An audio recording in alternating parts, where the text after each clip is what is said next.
Kayaknya kalian juga pernah deh melakukan percobaan yang mirip-mirip kayak gini. Perhatikan, saya menyimpan benda ini di atas kertas, dan ketika kertasnya ditarik, benda di atasnya tidak ikut tertarik. Kenapa bisa begitu ya?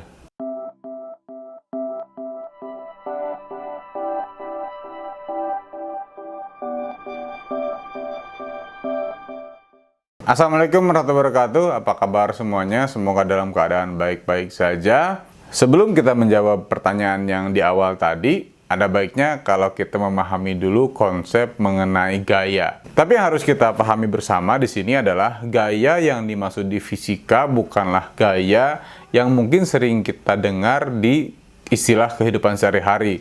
Kalau gaya dalam kehidupan sehari-hari kan identik dengan fashion, misalkan gaya rambut, gaya busana gitu. Nah, kalau gaya di fisika itu dilambangkan dengan F tapi bukan fashion, melainkan force. Atau kalau diartikan lebih dekat ke tenaga deh kayaknya nih. Nah, gaya ini terjadi di banyak sekali peristiwa, misalkan ketika kita menendang bola, maka kita memberikan gaya ke bola. Ketika kita mendorong kursi, artinya kita memberikan gaya ke kursi. Nah, gaya-gaya yang seperti tadi, yang mesti ada kontak antara yang ngasih gaya dengan yang diberi gayanya, maka gaya itu disebut dengan gaya kontak. Tapi bisa juga gaya terjadi tanpa ada kontak antara si pemberi gaya dengan yang menerima gaya. Seperti misalkan gaya gravitasi, gaya magnet. Gaya-gaya seperti itu disebut dengan gaya medan atau gaya tak kontak. Karena tidak usah kontak ya. Kalau begitu, apa itu gaya? Gaya itu kira-kira adalah sesuatu yang dapat menyebabkan benda berubah kecepatannya. Jadi bisa didorong, bisa ditarik, bisa dipukul, bisa apapun itulah yang dapat menyebabkan benda berubah kecepatannya. Atau berarti mengalami percepatan ya. Tapi apakah setiap gaya akan mengakibatkan percepatan? Tidak juga. Misalkan ketika kita mendorong tembok, temboknya tidak berubah kecepatannya. Kenapa? Karena ada gaya lain yang membuat dia diam ya.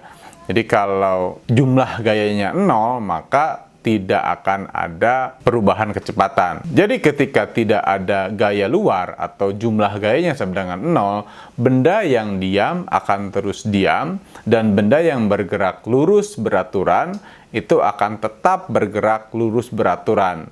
Nah, inilah yang kemudian disebut dengan hukum Newton ke-1. Hukum ke-1 inilah yang kemudian disebut dengan hukum kelembaman. Ini juga yang menjadi jawaban pertanyaan di awal tadi, mengapa lensa tidak ikut terbawa kertas. Karena pada dasarnya, secara alamiah, setiap benda memiliki keengganan untuk berubah. Sehingga jika ada gangguan dari luar, dia akan cenderung mempertahankan keadaan awalnya. Dari hukum kelembaman ini, kemudian kita mengenal ada tingkat kesulitan untuk mengubah kecepatan benda. Nah, tingkat kesulitan mengubah kecepatan benda itu yang kemudian dikenal oleh kita dengan istilah massa. Tentunya kita pahami bahwa mengubah kecepatan benda 10 kg itu lebih mudah dibanding mengubah kecepatan benda yang 100 kg ya. Sayangnya istilah massa ini kemudian di kehidupan sehari-hari agak ketukar-tukar tuh dengan istilah berat. Kita sering mengatakan bahwa berapa berat badan kita, misalkan 70 kg.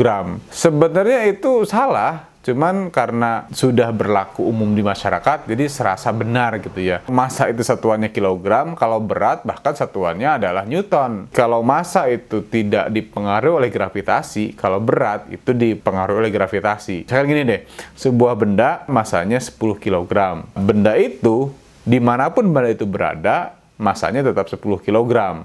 Cuman kalau ditanya berat nih, itu sangat bergantung pada di mana benda itu diukur beratnya. Karena berat itu adalah massa dikali gravitasi. Kalau dia misalkan diukur di permukaan bumi, maka berat benda 10 kg itu massanya 10, gravitasi di permukaan bumi sebutlah 9,8, sehingga 98 Newton. Nah, kalau benda yang 10 kg itu diukur katakanlah di permukaan bulan, yang gravitasi di permukaan bulan itu adalah sekitar 1,6 meter per sekon kuadrat, maka massa benda yang 10 kg itu beratnya menjadi hanya 16 Newton. Berbeda jauh ya antara massa dengan berat. Tapi sekali lagi, karena di masyarakat sudah terlanjur dipahami bahwa berat itu satuannya kilogram, ya kita harus sudah paham saja bahwa sesungguhnya menurut fisika itu tidak benar. Nah, itu saja ya kayaknya di pembahasan hukum Newton yang ke-1. Jadi, jika jumlah gayanya sama dengan 0, maka benda yang bergerak akan tetap bergerak, benda yang diam akan tetap diam. Coba jawab ini deh, kira-kira mana pernyataan ini yang benar? Apakah mungkin sebuah benda bergerak tanpa dikenai gaya? Dan apakah mungkin benda diam ketika dikenai gaya? Mana yang benar? Ya, dua-duanya itu benar ya. Apakah mungkin benda bergerak tanpa dikenai gaya? Mungkin. Ya, karena tadi ya, jika tidak ada gaya atau jumlah gayanya sama dengan 0, maka benda bisa diam atau benda bisa bergerak lurus beraturan. Oke?